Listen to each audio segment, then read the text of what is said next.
About halfway through my first year at middle school, a new girl started at our school. When we were told at assembly, her name rang like a bell in my head, but I couldn't put a face to the name. But as soon as she walked into my classroom, I knew who it was. I must have done a double take or something, because my best friend sitting next to me asked me what was wrong. She was a girl from my old elementary school, Little Miss Evil herself. She still had that same cocky air about her, that same arrogant personality. She was just as much of a witch as she had been before. I don't think she recognized me. At least she didn't show it. After all, my glasses were gone, and I was sitting with loads of my friends, not in a corner like I used to do by myself.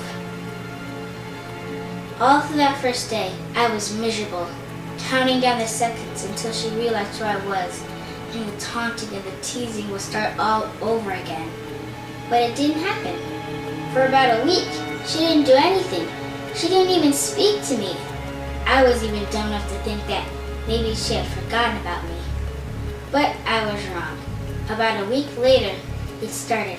I began getting those anonymous text messages saying horrible, cruel things. I knew it was her right away, but she never said her name, so I couldn't prove it. Every night, without fail, she said a bunch of hateful things, telling me that I was stupid, worthless, ugly, and that people were only pretending to be my friend. I really dreaded that beep from my phone, but it became like an obsession. Even though I knew what she said would hurt me, I had to read her text. If I didn't, it was like admitting that she'd broken me. My friends didn't know. I couldn't tell them. They knew something was wrong, but they didn't pry. If they had, I think I would have fallen apart. My parents didn't notice either. They were too busy at work and way too worried about their own problems. I just couldn't bring myself to bother them about my own small personal living hell. Plus their philosophy was, she's 11, she can take care of herself. I became more and more withdrawn, more closed off, and slowly my grades started to fail. It was a real nightmare, just like being back at elementary school all over again. Luckily, the teachers at my middle school did notice something was different about me. They phoned home and told my parents they thought something was wrong.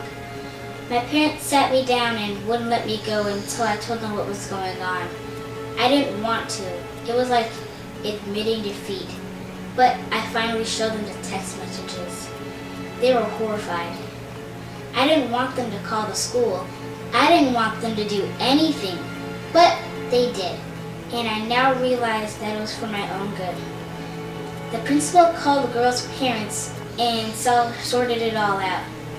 I don't know what happened exactly, but she's gone from school now, and I don't have to see her ever again. I hope.